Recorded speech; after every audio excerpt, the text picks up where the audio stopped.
Yesterday was one of the wildest days I've ever had covering the San Francisco 49ers because, as you know, the national media came out united to take down Brock Purdy.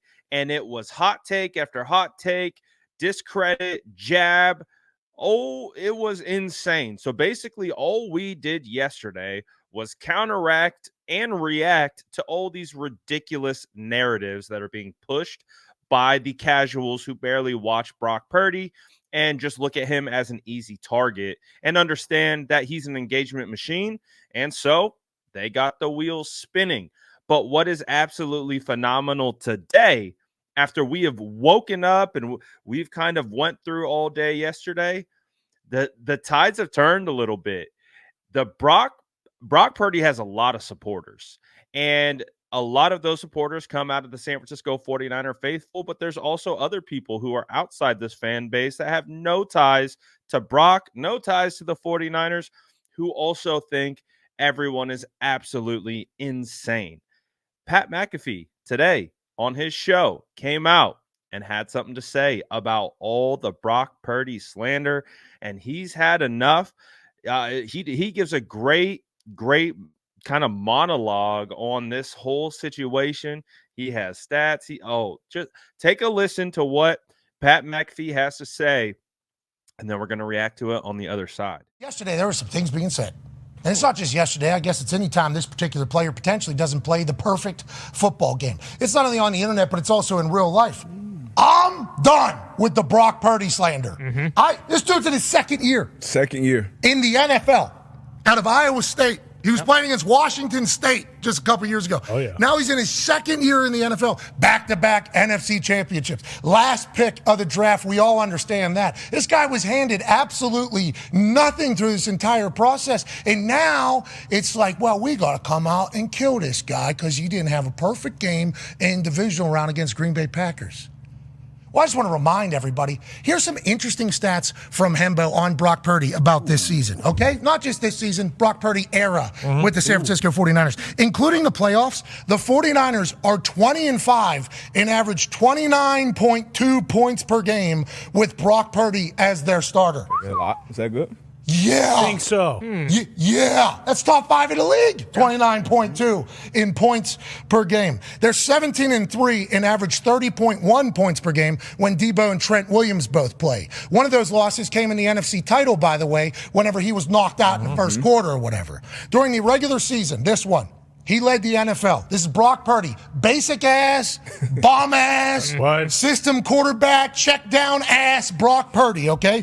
During the regular season, he led the NFL in yards per attempt, yards per completion, first downs per attempt, passer rating, total EPA, success rate, and total QBR, okay?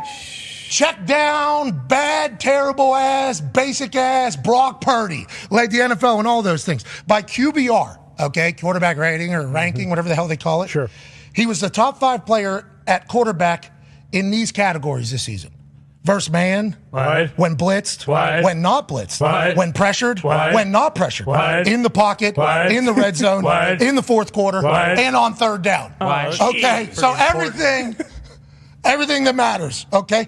And in the playoffs this season and last season combined, his QBR is a 67.6 on a 0 to 100 scale, which is far above, I guess, what normal, I don't know, that was a bad stat. Hambo. And then on that fourth quarter, go-ahead touchdown drive against the Green Bay Packers, he went 6 of 7 and passed for rush for 58 of the 69 yards that they gained. If you do recall, Conley, now we got Kittle, now we got Jennings, in a keyhole, reading the defense, put it over a linebacker in front of a safety, just within fingertips of everybody, check down quarterback. Ayuk obviously makes an incredible catch for him, but what about the ball? What about the ball that was thrown there? This is getting absurd. I didn't think or expect myself to ever take a stand for a man named Brock Purdy. Sure. Okay, in my entire life. Yeah. Dad of Iowa State. Quarterback for the Niners. That's so far left on the map.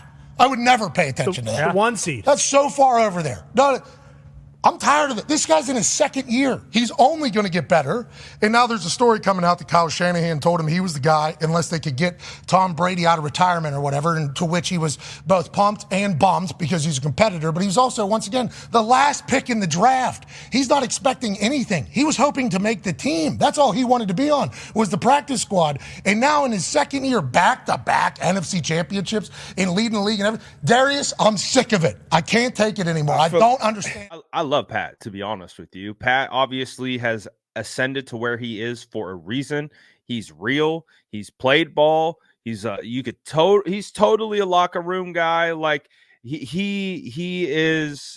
just one of the dudes who talks ball, and he understands what it is. So when you have guys like that who come out and say what they have to say, it helps kind of, counteract these wild narratives that are being built up about a second-year quarterback, about a guy who won a game, who led a game-winning drive when everyone said he couldn't do that, when he couldn't do it without Deebo Samuel. Remember the goalpost moving has been absolutely insane. So yesterday was wild, right? That's all it was, just shot after shot after shot at Brock Purdy. And all we did was counter, and woke up this morning and I see that I would say, like, if we had to really take a step back and we called this a battle, right? Brock Purdy doubters versus Brock Purdy believers. The Brock Purdy doubters were loud, out in front, charging hard yesterday and really taking the offensive. But I would say we woke up this morning and the Brock Purdy believers and supporters absolutely punched them in the face, to the point where they are going to have a tough time this week. And if obviously we got a game to play against the Detroit Lions, a really good Detroit Lions team, a really hot team. It's going to be a challenge. But if the 49ers move on from the NFC Championship game, oh boy, it's going to, because they've revealed themselves. We've talked about this since the very beginning of the season, during training camp. And then after he had started to play some good games and the 49ers were 5-0, I said multiple times, wait till he has a bad game. And then the true doubters are going to reveal themselves. And that's exactly what happened. It went as far as Kyle Shanahan got asked if Brock Purdy should be benched for Sam Darnold after the bye. That's where we got to at a certain point within the season. And after that, he was back to cooking again. And that's the thing. It's like these people always reveal themselves. They have to kind of fall in line, because that is actually what's occurring. And if they were just to counteract against it, they look insane, because everyone has two eyeballs and can see Brock Purdy's playing well. And if you really were going to stand on one side and say that he wasn't, it just discredits you every step of the way. So you can't do that. You have to kind of put your hoodie on and you kind of have to fit into the crowd. But the second it went sideways on Brock, the real doubters stood up. And just like this struggle that he had against the Packers, that wasn't his best game at all, by far. But it's not how you start, it's how you finish. And guess what? The doubters are going to focus on all the negative aspects of that game and perceive it from a negative standpoint. Whereas, man, if you understand football, you understand how difficult football is, and just how crazy that game was for them to overcome that. And we find out from George Kittle that Brock was kind of the igniter for this team, because he yelled at Ray McLeod for running the wrong route, which could have actually ended that game for them. That got them locked in. And that's why you go and you see a surgical drive down the field. It started with Brock. It started with his leadership. And then he went out and he executed. So today is a good day. We've been fighting this battle for a long time. There were some nasty narratives about Brock Purdy coming out of training camp. So this isn't anything new, especially for me. I was at training camp. I was there every single day. So I saw the narratives. I saw the BS reporting. I saw the interceptions and the ridiculous spin that was put on them to make Brock Purdy look bad and prop up a quarterback in Trey Lance that the organization decided 8 months prior that they were moving on from. And it was insane. It was insane behavior. So that's why we're built for this. And I don't think national media understands it. We've been on this for a minute. So they want to get in on it. All right, you better be ready. You better be ready. You want the smoke. Ryan Clark doesn't want the smoke. Keyshawn Johnson, they don't want the smoke. But they got it. And we're here to keep delivering it. Let me know what you guys think about this whole crazy situation. Pat McAfee's rant.